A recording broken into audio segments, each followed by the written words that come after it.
अगर मैं आपसे कहूँ कि हमारे शास्त्रों में एक ऐसा स्तोत्र बताया गया है जिसे सदियों से संतान की कामना के लिए श्रद्धा के साथ पढ़ा जाता है, तो उसका नाम है संतान गोपाल स्तोत्र। लेकिन रुकिए, सिर्फ इसका नाम जान लेना ही पर्याप्त नहीं है।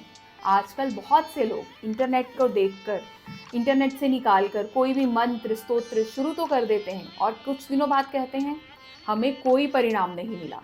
लेकिन शास्त्र केवल मंत्र नहीं बताते, ये साधना की सही विधि भी बताते हैं। सबसे पहली बात है शुद्धता। और शुद्धता का अर्थ केवल स्नान करना नहीं, यहाँ पर शुद्धता का अर्थ है शरीर की स्वच्छता। साफ और सात्विक वस्त्र पहने, पूजा स्थान को अच्छे से साफ सुथरा करें, सफाई का ध्यान दें पूजा स्थान की। मन में श्रद्धा और सकारात्मक भाव रखें। क्रोध, नकारात्मकता और तनाव को कम करने का प्रयास करें जब इस पाठ को आप कर रहे हो, इस साधना को। और यथासंभव सात्विक भोजन करें। जहाँ तक संभव हो प्रतिदिन एक निश्चित समय पर भगवान श्री कृष्ण के बाल गोपाल स्वरूप के सामने घी का दीपक जलाकर श्रद्धा और पूर्ण विश्वास के साथ संतान गोपाल स्तोत्र का पाठ करें। लेकिन एक बात हमेशा याद रखिए, संतान गोपाल स्तोत्र कोई जादुई उपाय नहीं है।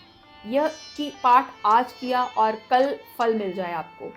यह एक साधना है और हर साधना में 3 चीज़ें बहुत इंपॉर्टेंट होती हैं: शुद्धता, श्रद्धा और निरंतरता। यदि पति पत्नी दोनों श्रद्धा के साथ इस साधना में सम्मिलित हो तो इसे और भी शुभ माना जाता है। और यदि गर्भ धारण करने में लगातार कठिनाई आ रही है या बार बार अबॉर्शन हो रहा है तो किसी अच्छी गायनेकोलॉजिस्ट से अवश्य परामर्श लें। याद रखिए, भगवान केवल आपके शब्द नहीं सुनते, वे आपकी भावना, आपका अनुशासन और आपका समर्पण भी देखते हैं।